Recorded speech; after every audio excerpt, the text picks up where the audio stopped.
Today we have the question of how do you approach making a character? What are the methods for, if you don't know where to start, where do you start? But first, there's a question that comes up every so often. Why do you need a character? Can't you just dress up in whatever you like and go with it, as long as it, fits the genre of the event, or for that matter, just everyday life? The answer, of course, is of course. But that's not what we're talking about here, is it? We're talking about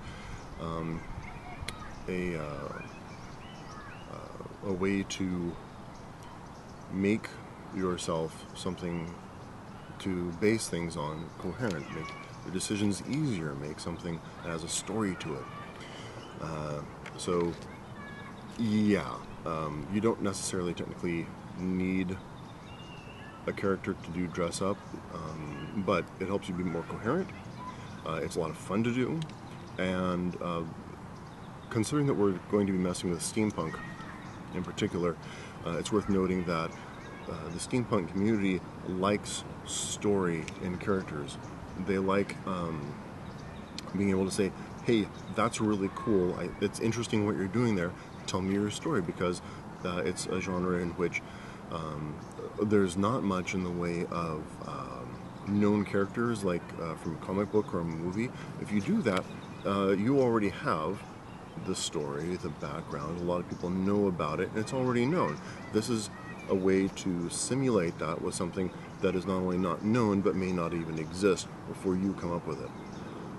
So it's nice to be able to have it, because being able to tell somebody your backstory is pretty cool.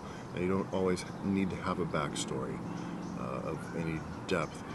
If you have, I'll put it this way, you have two different audiences, generally speaking. You have the very casual, they just see you kind of audience. Now, having a story, having a character is going to be useful for that, because it'll give a coherency, sort of a verisimilitude. It's like authenticity for something that isn't real enough to have anything authentically there. So it's an authenticity for things which are imagined, if you wish.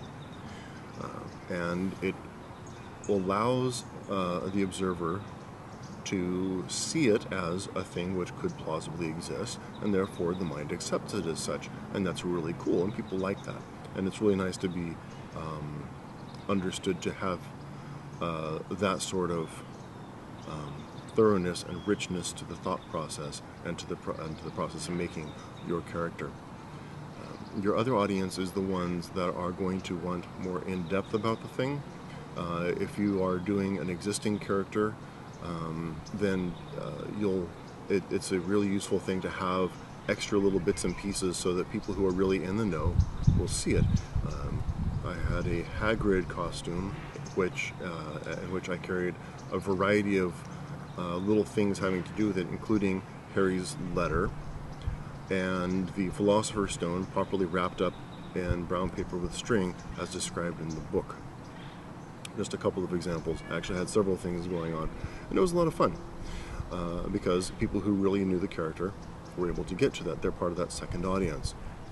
There are other audiences, of course, the ones that are historically minded or literary or... Hang on, the thing just blew away. Okay, I'm back. People who are have a more specialized interest in your particular genre, costume, or whatever. Those are usually going to be part of either or both of the previous audiences. Don't worry about them so much. They're the ones who will really get what you're doing, but it'll happen sort of automatically. Other genres, cyberpunk, if you're doing a frontiers person, if you're doing a pirate or something like that, unless it's a historical person, having this kind of thing is useful anyway, because you're going to be able to be seen as somebody who has really thought through the character. And like I said, even passing viewers will see the coherency of the thing, and it'll really work for them. Hang on a second. That airplane's really bugging me. Okay, the airplane's pretty much gone. Alright, So, having established that having a character is in fact a useful thing, even if you technically don't need one, let's see, how do we approach actually doing one? So very often what you'll have is a concept in mind for a character. You'll have something you wish to base it on, a person you wish to base it off of, something as simple as a young lady who I will probably introduce you to eventually told me that her concept for her steampunk character was that she wanted to have the brass goggles and yet have a reason for them, not just simply have brass goggles because it's steampunk and therefore you have to have brass goggles, because she recognized that as nonsense. She wanted to make it have sense, and so she came up with the idea. Her idea is essentially this: she has and I won't be telling you most people's ideas very often because I want them to remain their own, but I plan on introducing her to you, and the timestamp on this video will tell you exactly who stole whose ideas. Anyway, she decided who would have goggles? An engineer.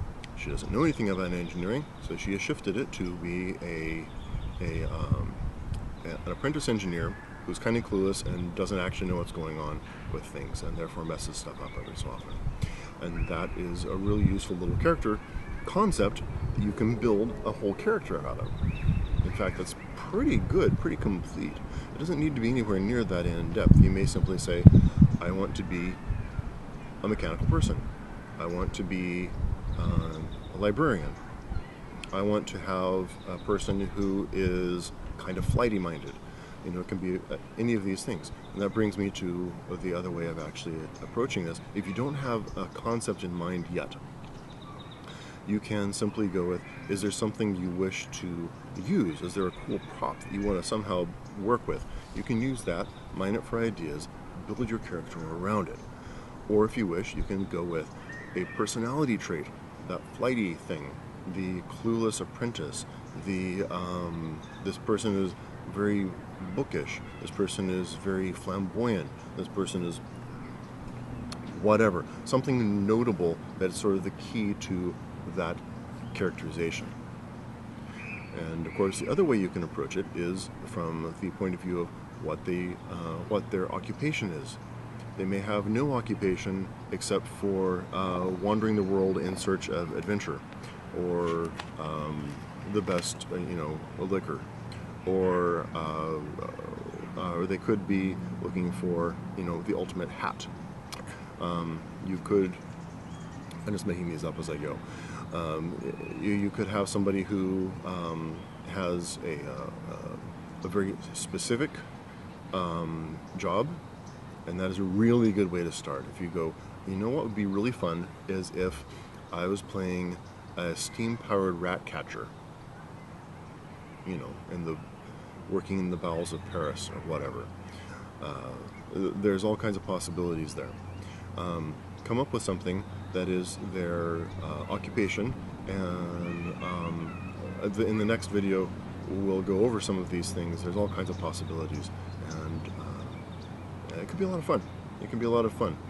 Basically, find a seed to grow your character from, whether it be a personality trait, a prop that'll spark an idea, relevant or not, a occupation, or simply something that you think would be kind of cool to work with, and build it from there.